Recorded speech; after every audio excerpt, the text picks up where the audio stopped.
Alors, vous le savez, pas de salon de l'agriculture cette année, mais depuis lundi, Europe 1 fait salon chez les agriculteurs. Eh bien, nous sommes en direct de la ferme de Châtenois, une ferme bio en Seine-et-Marne. Il y a du maraîchage, de la culture de légumes en plein champ, pour être tout à fait précis. Attention, Karine veille au grain, c'est le cas de le dire. On élève aussi de beaux agneaux, on en parlera tout à l'heure, parce qu'on va les cuisiner, ces agneaux. C'est la saison de l'agneau, il faut bien le dire. Et nous sommes avec Édouard Bergeon, notre invité, Yves Candebord et Ophélie Lehmann. On est ensemble jusqu'à 12h30. Alors, nous sommes en région Île-de-France, on est à la frontière du Loiret, pratiquement, une terre agricole, et pas seulement urbanisée, comme on a tendance à penser de l'Île-de-France. 49% des territoires franciliens sont destinés à l'agriculture, mais 90% des produits consommés en Île-de-France sont importés. Alors voilà pourquoi on a installé notre studio dans un magasin paysan. Ici, c'est de la vente à la ferme et c'est de la production locale. Et on a de belles pépites autour de nous, Yves Candebord, notamment cette belle menthe qui est venue en voisine, d'à côté, la menthe de Milly-la-Forêt. Oui, de Milly-la-Forêt, ici en Seine-Maritime. C'est une menthe qui est cultivée depuis le XVIIIe siècle et c'est une menthe qui est très mentholée, c'est une menthe qui est très puissante. Alors, ça n'a rien à voir, monsieur, avec la menthe poivrée. C'est une menthe poivrée. Oui. Ça n'a rien à voir avec la menthe douce qu'on utilise régulièrement en cuisine ou en pâtisserie. Celle-là, c'est vrai on peut essayer de la consommer à cru, mais c'est vraiment très, très puissant. Après, où elle est très intéressante, c'est qu'elle a beaucoup de qualité. C'est en infusion. On la retrouve très souvent, mais aussi en pâtisserie. Alors, une recette très simple. Vous faites une crème anglaise.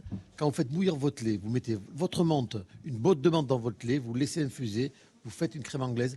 Et une fois qu'elle est faite, votre crème anglaise, Laurent, vous la buvez.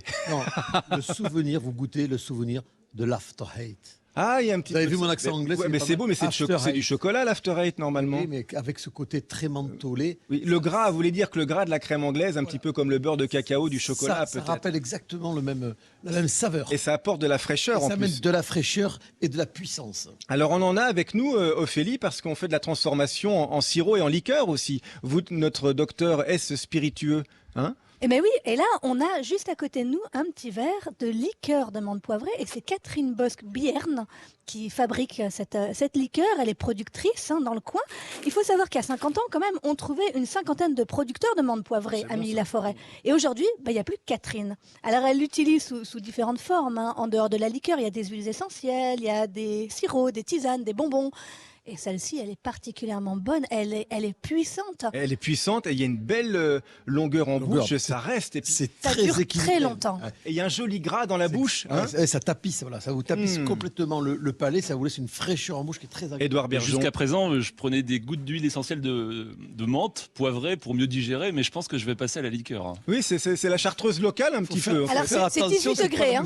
18 degrés, c'est pas comme une liqueur. Enfin voilà, c'est pas de la distillation pure à 40 degrés, mais voilà, il y a quand même de l'alcool. C'est ça, on met des gouttes d'huile dans la fusion, par exemple. C'est ça, mais il ne faut pas faire cul sec quand même. C'est vrai, vous avez raison de me prévenir, mais vous me l'avez dit après.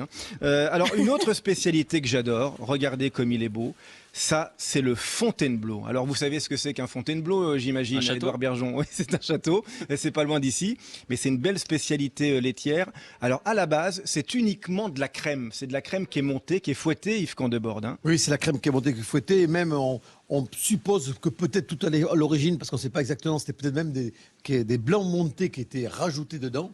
Et c'est vrai que c'est un fromage qui est très très agréable, qui est exclusivement à base de crème de vache. Voilà, crème de vache. Alors là, il y a de la crème épaisse et il y a de la crème fouettée. C'est la maison Barthélemy à Fontainebleau qui nous a apporté ces petites merveilles. Alors juste un peu en avance, pareil, ce Fontainebleau, avec le début des fraises. Dans 3 semaines, un mois, on va voir apparaître au début avril nos premières fraises.